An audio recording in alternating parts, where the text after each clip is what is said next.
നമസ്തേ. ഒരു വലിയ ദൂരം ഇനി സഞ്ചരിക്കാനുണ്ട്. ഇതൊരു വലിയ നോമ്പാണല്ലോ. ദീർഘയാത്രകൾക്ക് പോകുമ്പോൾ അമ്മ പൊതിച്ചോറ് കെട്ടിത്തരാറുണ്ടായിരുന്നു. നോമ്പിന്റെ 1-ാം ദിവസം സഭയാകുന്ന അമ്മയും ഒരു വഴിച്ചോറ് തന്നാണ് വിടുന്നത്. ശുഭുക്കോനോ അഥവാ അനുരഞ്ജനത്തിന്റെ ശുശ്രൂഷയിലാണ് അത് പാകപ്പെടുത്തുന്നത്. ആ പാഥേയം നിറയെ സ്നേഹമാണ്.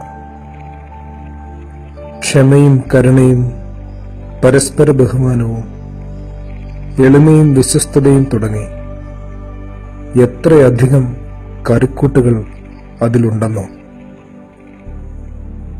ഈ യാത്രക്കിടയിൽ പലതരം ആളുകളെ നാം കണ്ടുമുട്ടാനിടയുണ്ട്. നമ്മുടെ കൈവശമുള്ള ഈ പാഥേയത്തിൽ നിന്ന് ഒന്നും കൈമോശം വരാതെ നോക്കണം. പണ്ടൊരു നമ്പൂതിരി വഴി നടന്ന കഥയുണ്ടല്ലോ. തന്റെ എതിരെ വന്ന മദ്യപൻ അദ്ദേഹത്തെ അസഭ്യം പറയുന്നു. ശവന്തീനി, മൂത്രം കുടിയ എന്നൊക്കെയാണ് വിളിച്ചത്.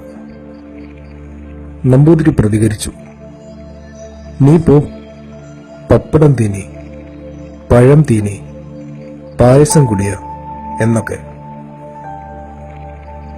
ഈ ബഹളമെല്ലാം ഒടുങ്ങിയപ്പോൾ കണ്ടുനിന്ന മറ്റൊരാൾ ചോദിച്ചു, നമ്പൂതിരി, അയാൾ എന്തെല്ലാം ദുഷിച്ച വാക്കുകളാണ് അങ്ങയോട് പറഞ്ഞത്? അങ്ങാകട്ടെ എന്തൊക്കെയാണ് മറുപടിയായി പറഞ്ഞത്? നമ്പൂതിരിയുടെ ഉത്തരം പെട്ടെന്നായിരുന്നു. അയാൾ കഴിക്കുന്നതൊക്കെ അയാളും നോം കഴിക്കുന്നതൊക്കെ നോമും പറഞ്ഞു. പ്രിയ സുഹൃത്തെ, നോമ്പ് കാലത്ത് നാം കഴിയേണ്ടതും കഴിക്കേണ്ടതും എന്താണെന്ന് ഈ പാഥേയം നമ്മെ ഓർമ്മപ്പെടുത്തും. സഭാമ്മ നൽകുന്ന ഈ വഴിയാഹാരത്തിലെ അനുരഞ്ജനത്തിന്റെ കൂട്ടുകളൊന്നും നഷ്ടപ്പെടുത്തരുത്.